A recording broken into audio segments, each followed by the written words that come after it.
Good morning. Welcome to the 2024 Northern Kentucky Restoration Weekend. This is our 14th year, I believe, putting on this program. This is the first year, though, that they have invited organizations other than bricks and buildings sort of organizations. We felt that this year it was important to open the community to all sorts of different organizations, whether you're bricks and mortar, whether you're research, whether you're an advocate, you are definitely, we're all on the same page going in the same direction, advocating and preserving our history of this region. And so we all play an important role in that, and so it was important to highlight everyone. So I welcome you here today. My name is Bridget Stryker. I'm the Boone County Historic Preservation Officer. This is the first year Boone County's coming too. We bring the party into the room. It just is what happens.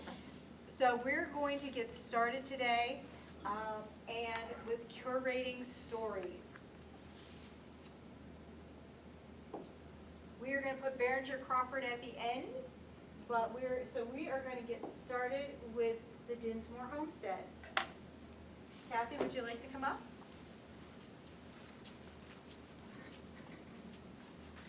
So I'm Kathy Colopy. I am the Education and Research Coordinator at Dinsmore Homestead. We're located in Boone County on Route 18, and our mission is definitely preservation focused. So we preserve for educational opportunities, for students, and for researchers. Preserve the cultural heritage of the region. We don't believe that we're unique in some ways, but we also are representative of other large farms in southern Kent and Campbell County and Boone County. What makes us unique is that everything in the house, the main house and the outbuildings is original. All the outbuildings are original to the farm. So not many museums in the nation can brag about that. The family just got up and left, and we have everything they left, including 90,000 pages of letters, journals, and receipts, so that we can tell a good story. So the outbuildings, we have about 14 outbuildings, and we have a graveyard on the property. So we don't include the entire farm that they had, which was 700 to 900 acres for quite a few years. But we do have a wine house. We have a cabin that was used to house enslaved people, later used as a kitchen. We have a tobacco barn, of course. We have the remains of a sheep cellar. So the story we tell, we can back it up with a lot of the original structures. Inside the house, we have over 2,000 books that the family bought. The books date from the 1700s all the way up to the early 1900s. The house is the way the family left it. So Julia Dinsmore came to Kentucky when she was 9 in 1842, died in 1926, and the family left the house empty for 40 years. So the furnishings and everything, you get a sense of how people would have decorated. Everything is original. They wanted it to be like they just walked out and you are coming in and they're visiting neighbors. All the original documents, the family was really obsessive compulsive about things. So it isn't just the artifacts. We have receipts for a lot of the artifacts bought in Cincinnati. We're probably 80% Cincinnati Museum, because if you had money, even in a rural community, you could get to Cincinnati and purchase things. But we have poetry they wrote. We have work records, including the enslaved people and tenants, farm tenants, and we have a lot of women's history. Much of the place is dedicated to women. James Dinsmore had 3 daughters. The only one to have children had 2 daughters, and the only one to have a child had 1 daughter. So 3 generations of all women. They wrote an awful lot. So one of the women became the first congresswoman from Arizona. But we have lots of wonderful letters about how to be a woman in the mid to late 1800s and the early 1900s. Some of the African Americans before and after the Civil War as enslaved people and as servants wrote letters, and so we have a lot of communication from them and can say something about their lives. They were well connected. So James Dinsmore married a woman whose father owned the house where George Washington stayed in New York City when that was the capital. James Dinsmore's granddaughter went to the White House twice when Teddy Roosevelt was president, and she started a ham business on the farm, and some of those hams went to the White House. James's uncle spent George's last Christmas with him at Mount Vernon. So, and then the first congresswoman from Arizona. So we have national connections, and recently we became part of the National Park Service's Underground Railroad Network to Freedom because of all the documentation we have on the African Americans. We are not an Underground Railroad site, but we had two of the enslaved people who escaped from the property. One was caught around Petersburg and brought back. The other one has a unique Kentucky story because she ran away after the Civil War ended, but before Kentucky enslaved people were free. And that's Nancy Magruder. And that's it for me. Thank you. Dayton Heritage Museum and Laura Polar. Thanks, Brenda. Hi, everybody. I'm Laura Moeller. I'm here representing the Dayton Heritage Museum, and for folks that I've actually spoken with downstairs, it's Dayton, Kentucky, just a few miles down the river. So for those that aren't familiar, Dayton was founded in 1867, and it's a combination of two towns, Jamestown and Brooklyn. The Dayton Heritage Museum is about 10 years old, but we are closed currently because we are going through renovations. And a lot of what has spurred on the renovations has been a decade of changes to the board and needing more help with our collections. So our collections actually number in the thousands of items, but right now there isn't the greatest collections management system for that. And again, with having multiple people over the years come in and do some cataloging work, some photographs, there's just a lot of kind of missing pieces. So what brought me to the museum, I'm a Dayton resident, but I'm also a paper and photographs conservator. So what I thought I could bring to the museum as far as the actual care of items, I'm hoping to marry that with folks that were already on the board and new board members who are lifelong Dayton residents who can really shine such a great light on what the city has been and what it could be. So the slides in here actually are just going to be going through the opening of the museum, and this was approximately, like I said, 10 years ago. So some of the photographs are dated. So we're right on 6th Avenue, which is the main street in Dayton. So if you're familiar with Bellevue and you're on Fairfield, just keep driving and you'll be on that same street on 6th in Dayton. The museum building was actually purchased by the city, and it used to be Charlie Tharp's real estate office. And Charlie Tharp, Dayton family, owned a funeral parlor in town. And so with Charlie Tharp actually being in real estate, one of the boons actually to the museum in our collection is how much information, documentation and photographs we have on historic homes in the city. So we're a great resource for any kind of historic home research, and that also ties into genealogy. So here's some images that another of our board members provided for this of the opening day 10 years ago. Like I said, a lot of the material that we have focuses on historic homes and then that tying into genealogy, but we have quite a bit of information on the 1937 flood, a flood that of course impacted so much of this region, but really I would say it certainly impacted at least 2/3 of Dayton. We also have some really lovely paintings. This painting of kind of an interpretive scene from World War I by a local artist from the Junk family. And the Junks, I believe, are also buried in St. Francis Cemetery, which is off the tracks in Dayton. It used to be accessible behind the F&N Steakhouse, which is off Mary Ingalls, but now you have to walk to it from the tracks. But on that note, we also have incredible cemetery records for St. Francis. And it's a very well-maintained cemetery, I might add. We have wonderful volunteers who do a lot of the mowing and planting there. Again, excited to be outside.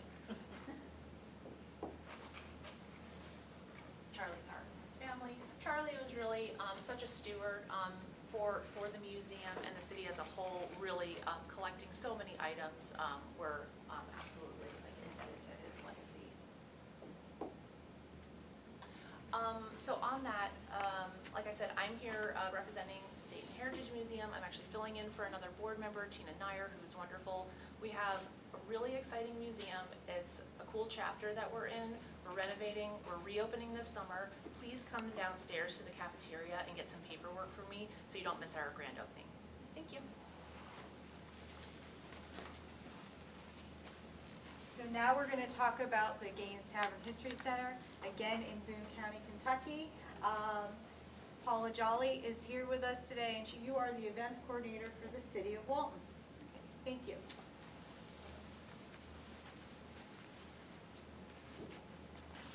Thank you.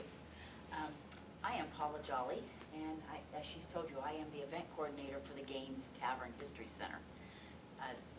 The Gaines Tavern History Center is owned by the city of Walton. It was purchased in 2007 and then restored.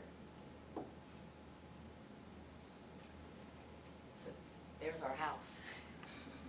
It was purchased in 2007 with a transportation department grant because we have two railroads, one on either side of the house, and also Abner Gaines was one of the developers of the Northern Kentucky stagecoach line. And as you can see down in that corner, that's what it looked like when we bought it. And that's what it looks like now. I was on city council when we purchased the house, and then we had two grants for restoration, and then I was still with the city when we opened it to the public. Our outside walls are 4 brick thick, and the bricks were made on the property. They're very soft. And the only way we got that wonderful yellow stucco off is they did an acid wash, and you can still see some remnants of it. And we had a tap and pick. That kind of gives you an overlook on what it looked like there. The original property, there's your before and after. The original property was 300 acres that was given as bounty pay to a Revolutionary War soldier. At that time, Kentucky and Ohio were in Orange County, Virginia. And he was given 300 acres, and he was an officer, and he had served over 3 years in the Continental Army. We do not know his name, but we can kind of trace other things since then. We do know there was a tavern license purchased, and a tavern was run there in the late 1700s. Abner actually ran the tavern for several people, and he purchased the property in 1810. And he built this beautiful home. The city of Walton at one time was known as Gaines Crossing. So, and then changed to the city of Walton in 1860.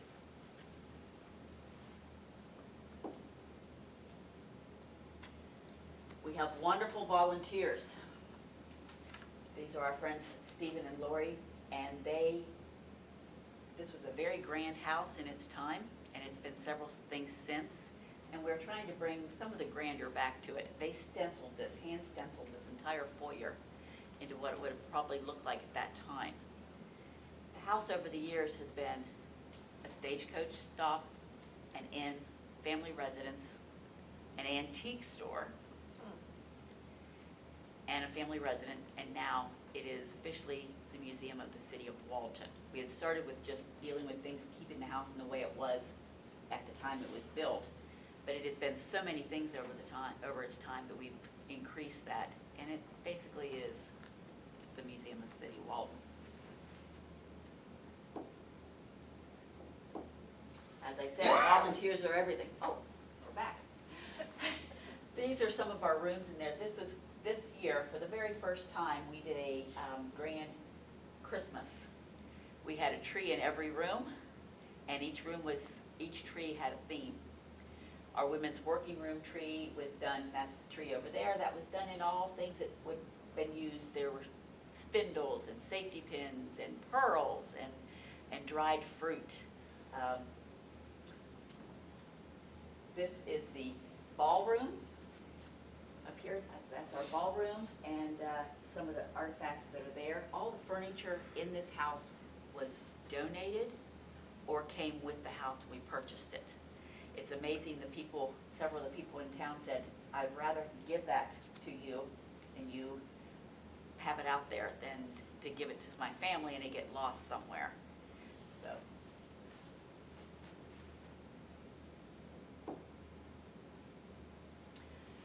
So we were closed down for 7 years, and we have just started back up again last year.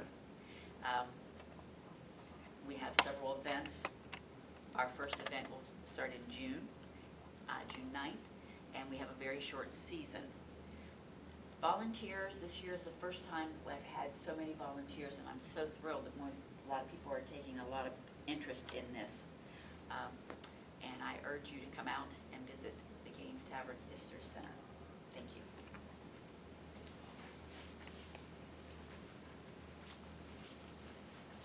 Thank you, and now we're going to have Donna Harris from the Over the Rhine Museum. There aren't any slides, are there? No, I don't think you gave me. I don't think I did either. I apologize, I've been suffering with quite a sinus infection. I'm not contagious. However, I did not put slides together this past week. So I'm with the Over the Rhine Museum. I am the one and only employee. We were able to get staff, paid staff, about 3 years ago now during COVID.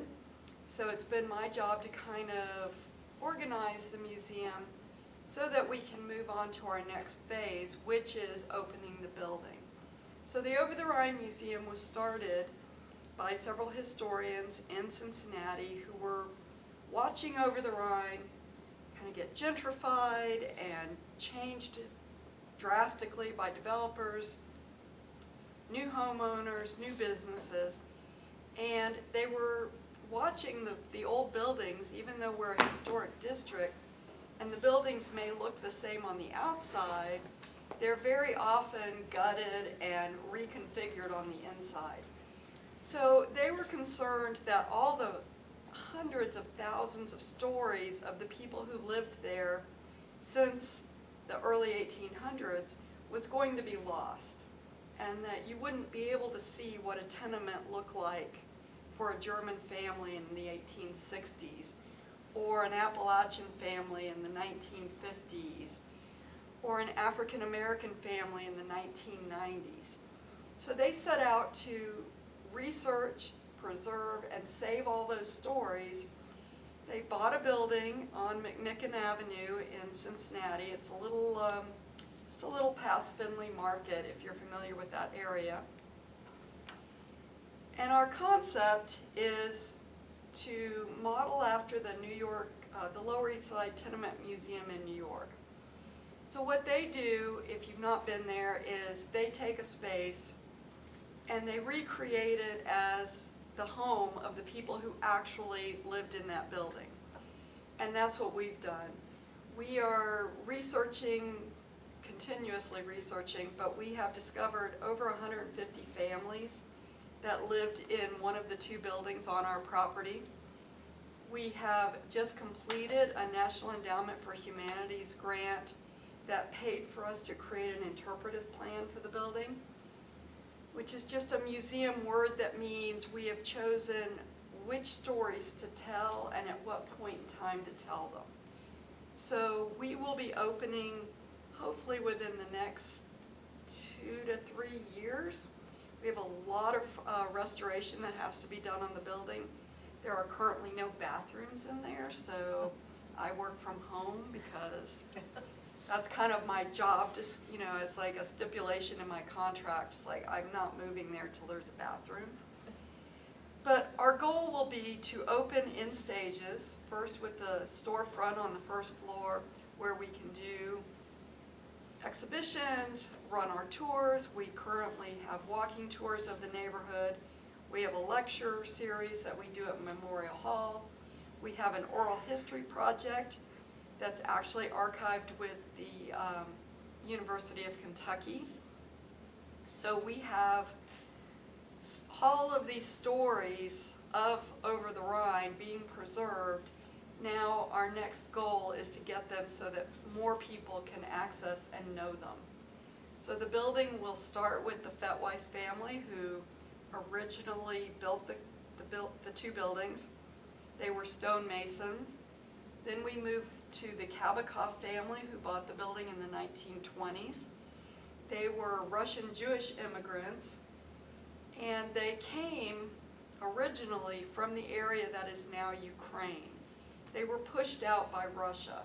So we feel like this is a really relevant story for today, as this history seems to be repeating itself. From there, the building was bought by several different people, and it was always rented. There were always renters in the building, even when the families owned it and lived there themselves. So we have stories stretching from 1860 through the time that the building was closed in the 1990s, through the time when, even though it was closed, people were breaking in and living there. So we will tell as many stories as we can through the stories of these individual families. So with the Fetweiss family, we'll be talking about the Civil War. We have one of the Moorline families lived there. So they were there in the time of World War I. We have a European family that was there in the 1890s, and we have records that we know they gave, one of the daughters gave birth in our building, so we have midwives' records. We have the story of the Appalachian migrants that came into Cincinnati as the Germans were leaving due to Prohibition in World War I, the Appalachian workers that were recruited to come in and work in the factories. And then as the West End was more or less destroyed and about 25,000 people were displaced, many African American families moved into Over the Rhine. So we still have a building where you can see the actual tenement apartments that were there in 1870. We just recently, I don't know if anybody's seen Phil Poulter, he's here today talking about restoring windows. He restored all the windows in our building, and they dated back to the original owners. So we're trying very hard to keep it historical, and that one day you'll be able to walk in there and go, well, if I were an Appalachian family in 1955, this is what my apartment would look like. So far we're not taking donations of materials because, well, I don't have any place to put them yet. But we will be in the future. So I hope that you'll sign up for our newsletter. I've got a table downstairs. And follow us as we go on this really exciting journey to tell the hundreds of thousands of important stories that took place in Over the Rhine. Thank you. Thank you so much. So as I'm getting ready, I'm going to turn over to the next presentation. Why don't you all, in just a few words, tell us about what you feel is your biggest challenge?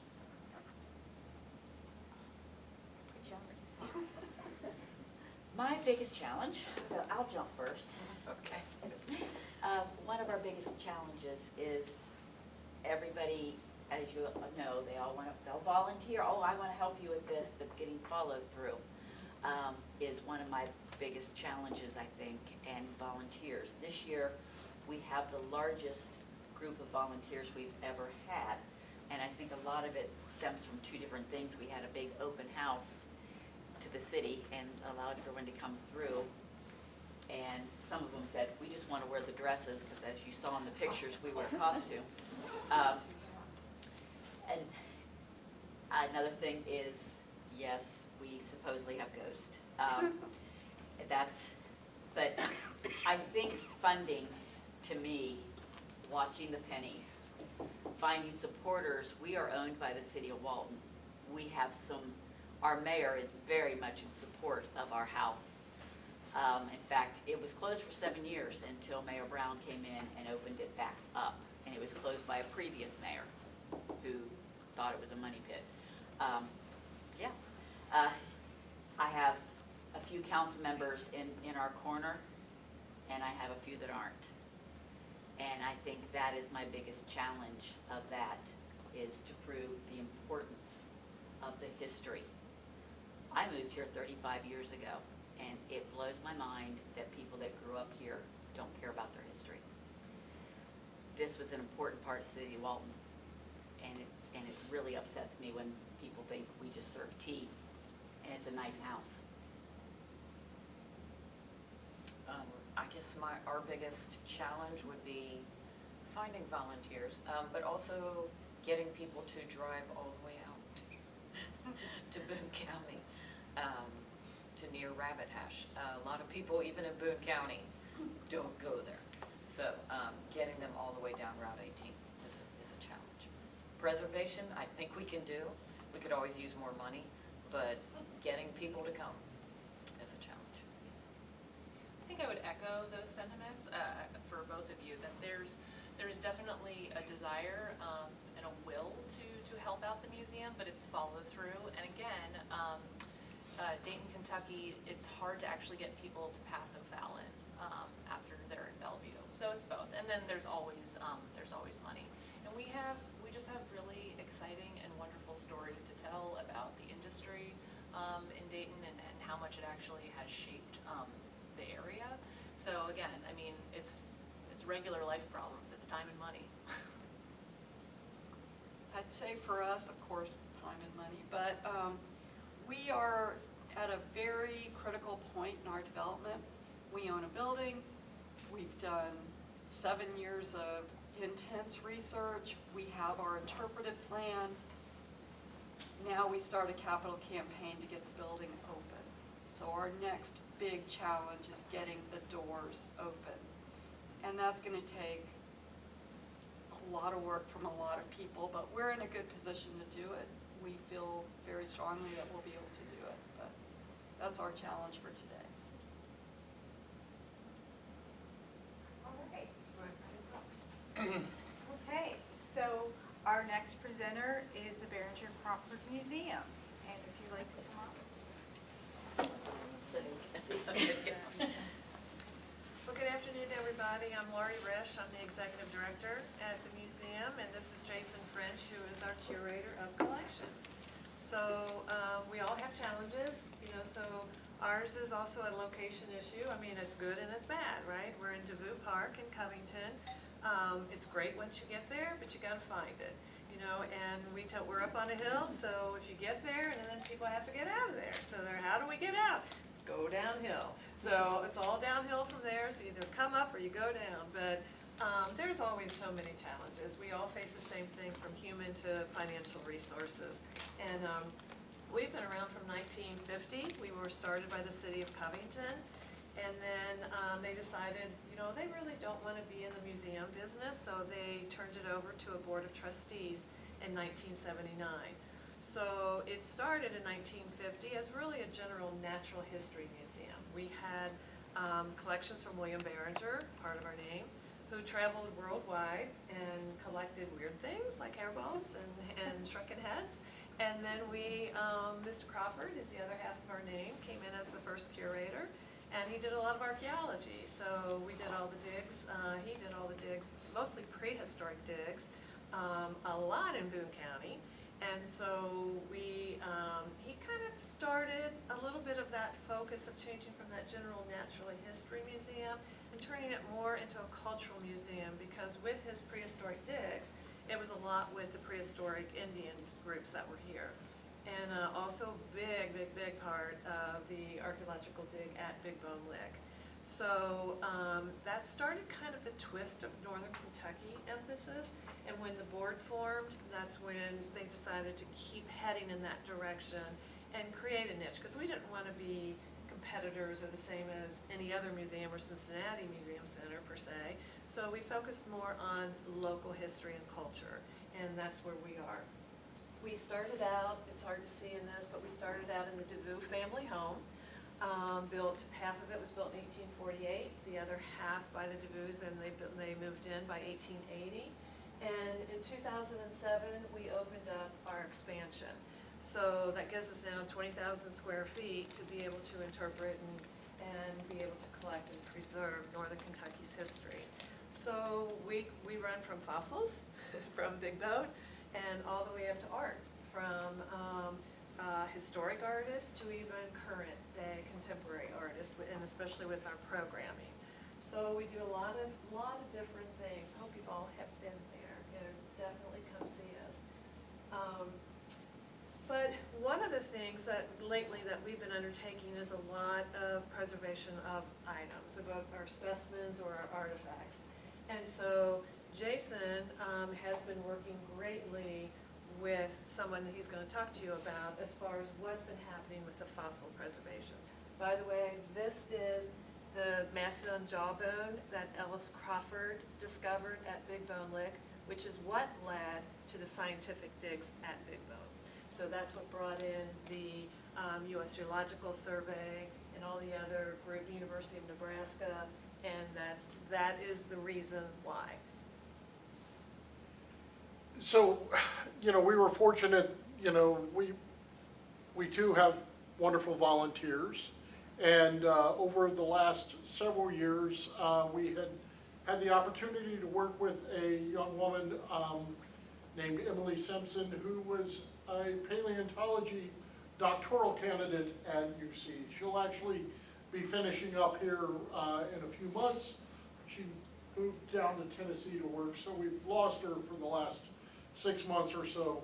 But she came and really helped us shore up some of our paleontology collections.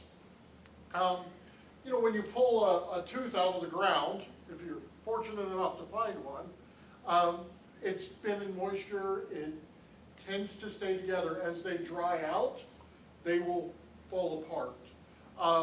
So she taught us and was working on using modern forms of conservation to reattach the parts of the teeth or the bones that we were working on with archivally sound and the modern technique of the glues and things that we can use that are easily undone if we choose to do that. And she was working a lot in our fossil collection. It was a lot of fun for me because I got to pull out boxes of fossils that I hadn't really experienced, and she and I would sit around and determine whether this was a wrist bone from a bison or whatever, or a horse toe or whatever fossils that we had. And then also just the conservation, the lower jawbone of that mastodon had been mounted on a board and bolted down, and that just was not great for the fossil. It had been that way for probably since Ellis Crawford, and we took it off, was really working to put it on something that was more archivally sound. We still wanted to display it in much the same way that it was, so we kind of built a form for it. She also, while she was working with us, started doing some just work on a lot of the teeth to age them, and was using also X-ray fluorescence. So there was a lot of research that we got to do through this. So not only conservation but research work, it's been a lot of fun. This is the reason why, right? This is what we all do, is the reason why we are here doing what we're doing is for the future generations. So to get them excited, and if it's exciting getting to hold that fossil, that's a bison fossil. If it's exciting to do that, hopefully they're going to stay involved with all of us as well. So we have a wonderful collection of Harlan Hubbard paintings, and Harlan was born in Bellevue and ended up growing up in Fort Thomas. And so he donated a collection of about probably about 20 pieces altogether in 1986. This was a piece that was actually commissioned from him, from a person who lived in Cincinnati, and said, you know, he actually had a houseboat that was across from Brent, Kentucky, and said, you know, I really would love to have a painting of Brent. Can you do that for me? So Harlan came in and did this painting, and you can't really see, but he's numbered all these different locations on this painting, and then on a separate piece of paper that he affixed to the painting, he numbered and labeled what each of those places were. Well, the person he commissioned it did not like it, and so he did not accept it, so it ended up keeping it in Harlan's works. So when he donated to Barrington Crawford, this came to us because we felt this was a very historical piece, very much who were the families who lived here, what was happening, the whole bit. And so through the years, it definitely yellowed, it aged, and the paper, the ink that he used had really started fading. So the one on the left, He used you can Sharpie. see it up there. Yeah, I mean, it was, you know, and Harlan was that painter who, whatever he found, he would paint on. So we don't really know how long a lot of these paintings are gonna last. They're on tin, they're on masonite, some are on canvas, some are on just, you know, whatever he happened to have. But this one became very important to us, to be able to have conserved. So Cincinnati Art Galleries did the preservation, cleaned it all up, and then also was able to identify. The funny thing is, what we thought number one said when it first came is not what it actually was. So by being able to investigate, we ended up finding out exactly what each of those locations are. Brent, by the way, is Silver Grove now, right across from Coney Island, right there on the side of, the east side, the north side of the 275 bridge. So that's what that is. And then, the other piece of artwork that we did is Mary Arminta Hemingway shingle. So this was a donation. I'll let you say this one, Jason. So, That recently came to us. This recently came to us, and it came from a member of the Schinkel family. So if you know anything about really Covington history in northern Kentucky, the suspension bridge history, Amos Schinkel is kind of a big deal in Covington especially. Well, this woman had married his son. Actually, his son married her older sister, and then she died, and then he married the younger model too. So this is, we call her Menti. That's what the family referred to her as Menti. And this was a Israel Quick portrait of Menti in 1871. It had been in a house with smokers and other people. The frame was not in the best condition. The plaster on it was really starting to wear and had some cracks and things. And we really wanted to display her. She's beautiful.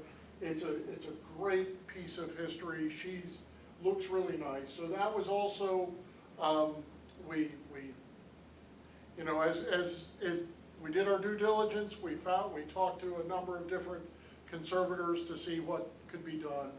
We went again with the folks there at Cincinnati Art Galleries, and they were able to bring her back to life in all of her beauty. The frame. So they're kind of dark photos, but I think you can definitely tell what was happening here. And what you can't really maybe see over here, but there were all kinds of different pock marks and There was a paint puncture as well. missing. Yeah, that was on there. Now, Hemingway, by the way, was the Hemingway Glass Factory in Covington. So that is where the riverfront river center is, and where the Metropolitan Club and all of that land was the glass factory.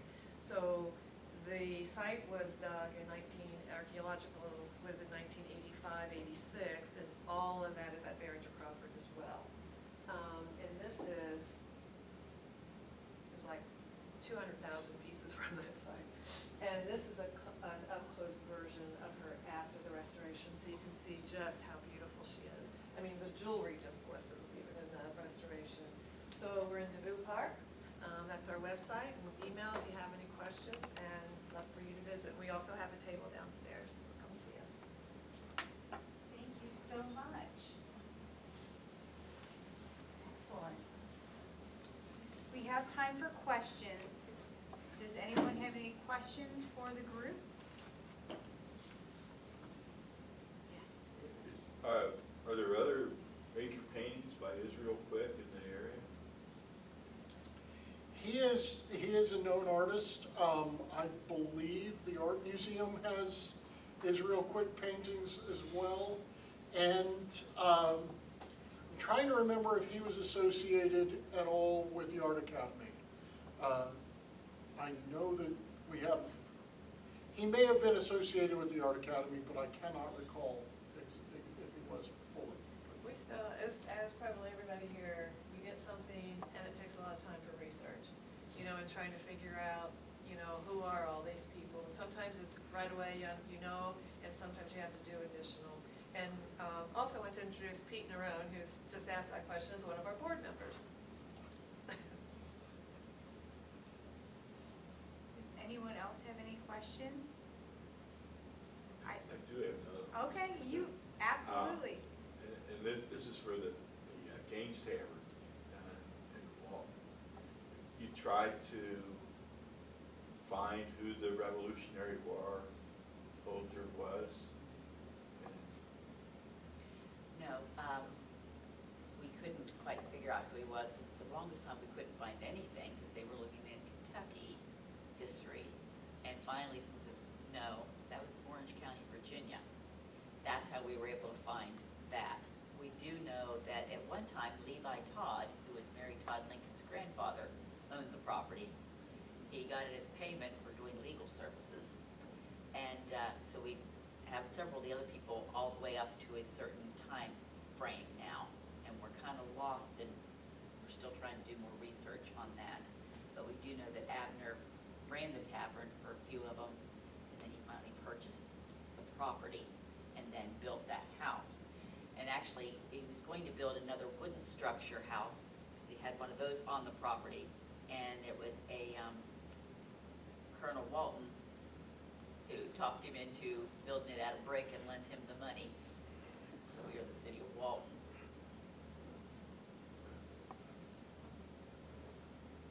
If you all could have had just one wish, right? One wish fulfilled of what you wanted most in the world for your, well, we have to make them big questions. I mean, if money was not an option, what would you want for your museum?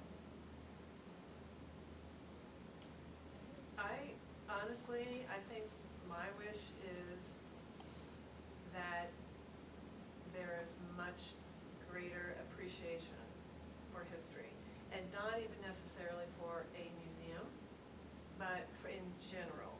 You know, the importance of being able to have the preservation, whether it is buildings, architectural, whether it's, you know, items, it really doesn't matter to me. I think the key is to keep this alive, you know, and keep all the stories alive, so that it never ends, you know, right? We're a young country, you know, we're, you know, young areas, and, you know, the rest of the world is so far more advanced in the appreciation, I think, and we all do this. Everywhere we go visit some, you know, a museum or some cultural center or something, and yet we have all these people in our own region who don't know about us. And, you know, my wish is that everybody is known and people appreciate it.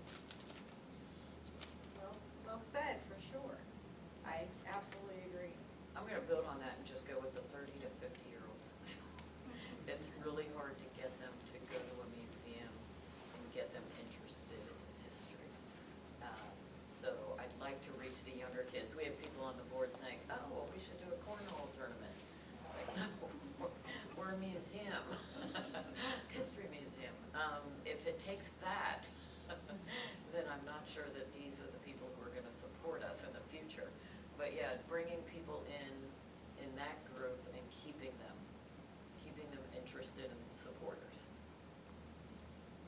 I'm gonna further build on what you both said. I mean, I think this is our challenge as well. One of the things with the, now having an opportunity with the building, having some rehab work and actually getting to better understand the collections and actually build better permanent exhibitions. Although I'm a conservator by trade, not a curator, what I would really love is this question of what brings people back to a museum. Why would somebody come back again and not just one time? And something that I would love to see in our museum is if we actually have, more of a traditional sense of a history museum, like a small local historical society that tells the past history of the city. I would love is when you walk out of the museum of actually developing some kind of a changing, rotating exhibit of what is currently going on in the city, or an idea of like hey, what is this artifact, and it helping kind of illuminate a new event in the city. And I think that could actually even like parlay into an adopt an artifact program.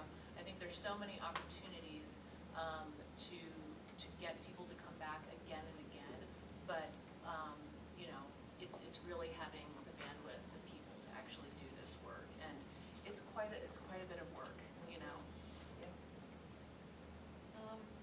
I would say that we just want to transition from the phase of planning this museum to operating this museum, which is a big step for any museum that's just getting started. So, but we're very excited about the prospect, and I feel like there is a lot of appreciation for history here in Cincinnati and Kentucky, but we will try to keep it and keep our stuff fresh so that people will come back.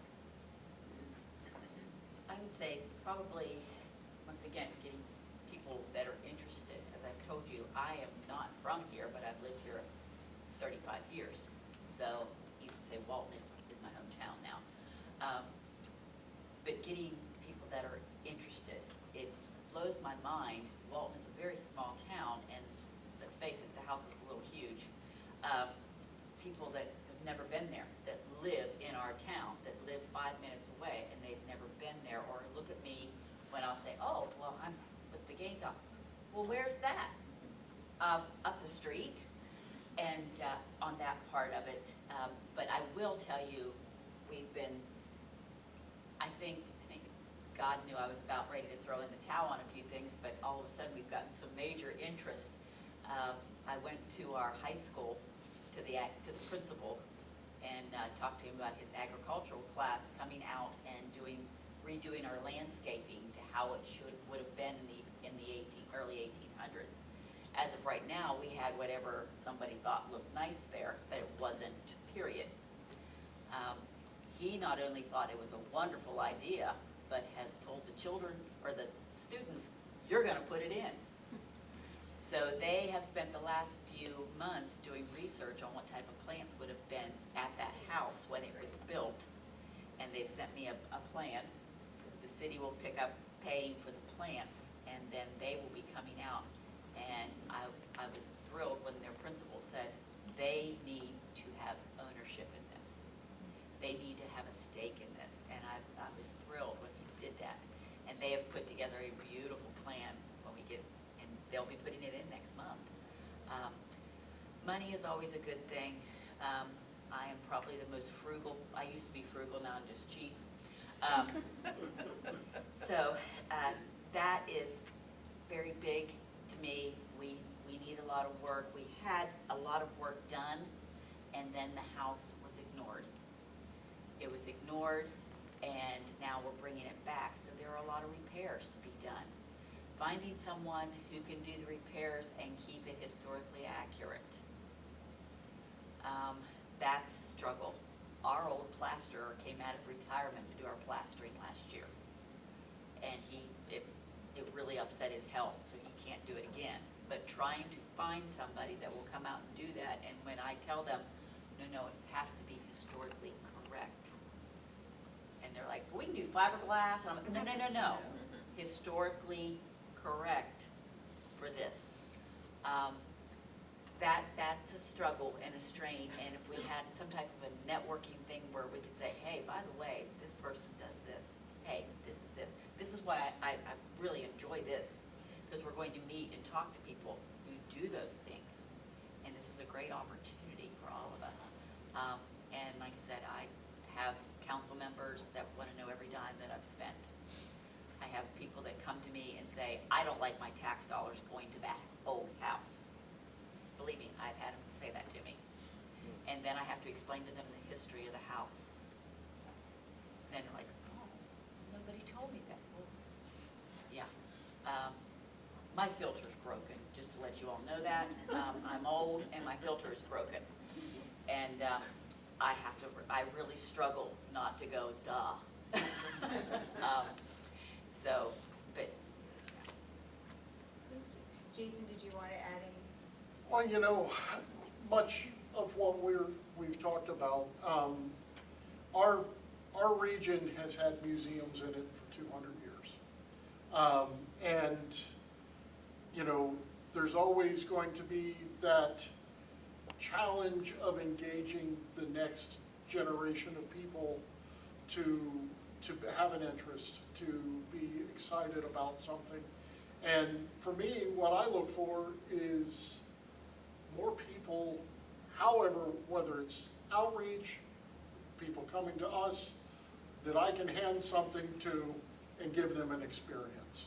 Whether it's a fossil that's 10,000 years old, or a Civil War sword, or something that I can give them an experience and spark that interest in them, so that maybe that seed that's been planted will grow into something.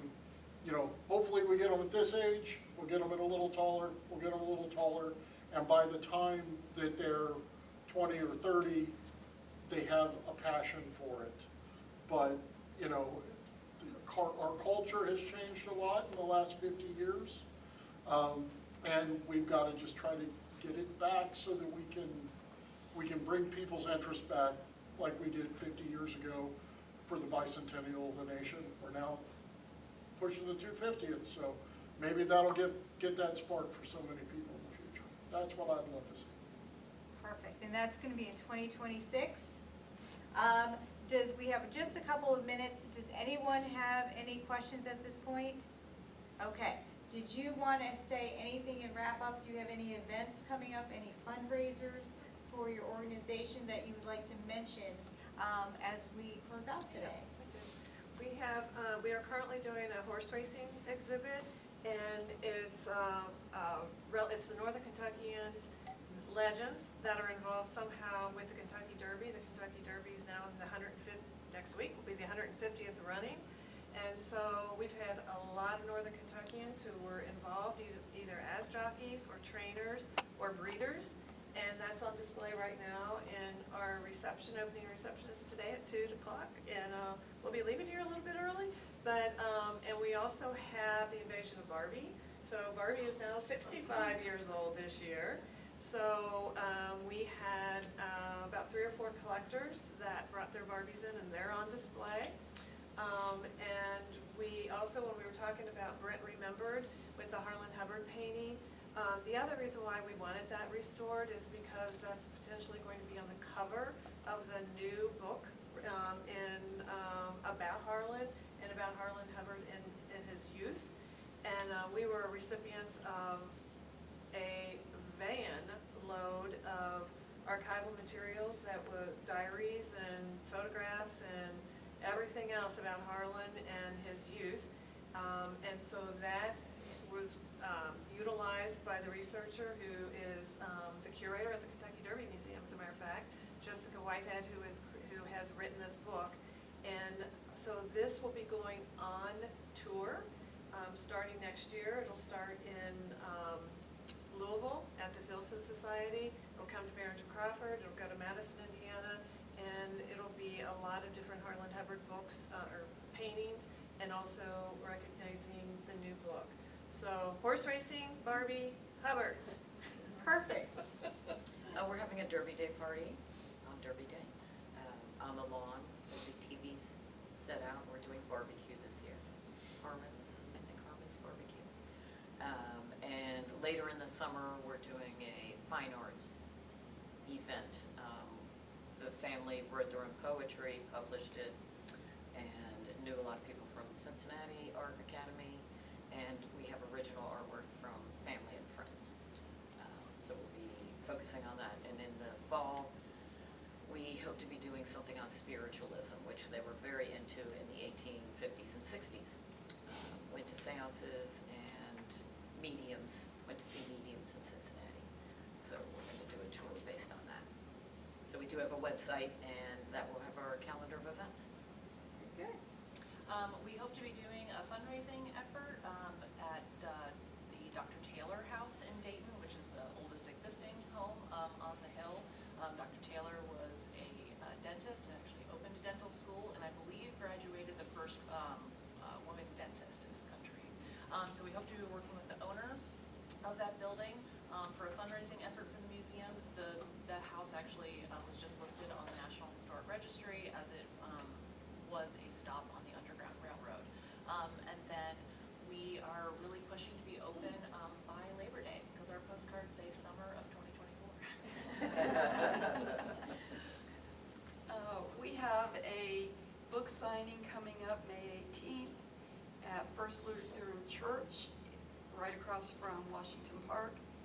And we are featuring Andrew Hoftailing, who translated a German diary, a memoir, of a German immigrant who lived in over the Rhine and served in the 9th Regiment during the Civil War. So he's going to talk about the story of Finup, was the name of the soldier, and also the experience of going through and translating a handwritten German diary, basically, that this man wrote later in his life for his children to understand his life. So that'll be May 18th, and I hope everybody gets on our newsletter so you can follow us as we get the building open.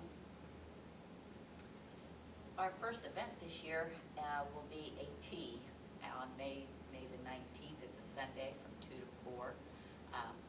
We actually have tickets downstairs if you want to. They're $30 a piece. That's a huge fundraiser for us.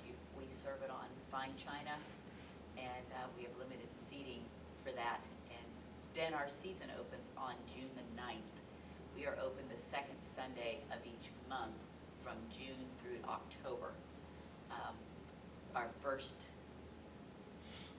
event is called Trains, because we have trains.